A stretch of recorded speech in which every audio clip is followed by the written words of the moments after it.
Our next guest has been at the forefront of efforts to bring AI into the agriculture space. Let's bring in Jeff Rowe now. He's CEO of Syngenta, joining us from the sidelines of the Asian Development Bank Conference in Milan. Jeff, welcome to the program. Great to see you there. I want to kick it off first by just getting a business update, please. We saw Syngenta's Q1 growth showing pretty strong numbers despite flat top-line sales. So tie it together for me. How is the business performing? Yeah, thanks, Dan. Well, it's good to be with you. So, last year was a difficult year for the industry. We had a bit of a reset, if you will, for the industry. And so we took that opportunity to really focus on the fundamentals of the business, took a lot of cost out of the business. And as you noted, we just had a strong Q3, and it's really the third quarter in a row we've seen growth on the bottom line. It's a market that we think is stabilizing, and we think we're well positioned once the market continues to stabilize and starts to grow again. Jeff, you're seeing crop protection sales numbers up in China and North America. The reality is, though, both of those economies now in the full throes of a trade war and tariff dispute. What does this macro backdrop mean for the business moving forward, and how concerned are you by the state of play? Well, I think the ag economy has always shown a great deal of resilience. Of course, trade is an important part of agriculture. It's an important linkage, actually, between the U.S. and China, as China is the largest consumer of agriculture products. But what we're focused on and what we're seeing is a strong demand for our technology. If you think about what farmers need to do, they need to be able to produce more with less, and they need to be able to adapt to climate change. And so the best way to deal with that is innovation and technology, and that's what Syngenta brings to the table in the U.S. and China, and really in all major ag markets around the world.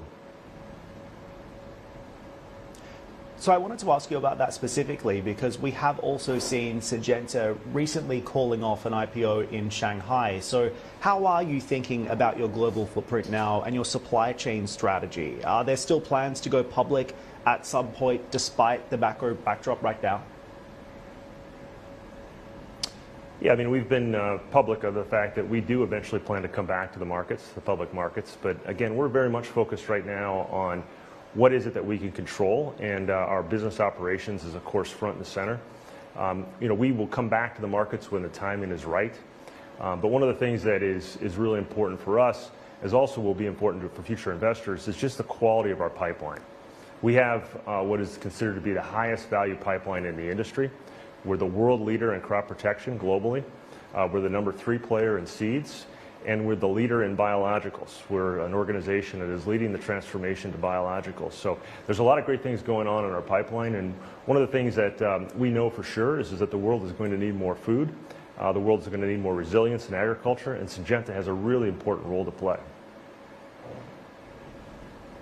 So expand on that for me, because so much of the focus right now, as you have been saying, is in artificial intelligence. What impact is this having on the business and your operations today? Because the promise of AI is, for so many executives, far and far into the future. I want to know exactly what's happening today and how it's impacting the business. Yeah, it's a great question. So obviously artificial intelligence is affecting essentially all industries, and agriculture included. And one of the things that we're very excited about in Syngenta is we've been a very early adopter of artificial intelligence. We've been thinking about this for quite some time. And to your direct question, I mean, this isn't something that's 10 years into the future, 5 years into the future. These are things that are happening today. Many of examples, the 3 probably best examples I can give you is that we're using artificial intelligence to help with the interactions that we have with farmers. We deal with hundreds of millions of farmers around the world, from the biggest to the smallest. And farmers have to make many decisions on a daily basis based on weather, based on markets, all kinds of variables that they can't control.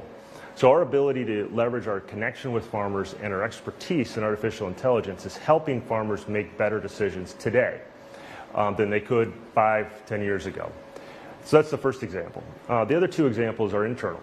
We're using artificial intelligence in our research and development pipeline. In fact, artificial intelligence is impacting every part of our crop protection development pipeline.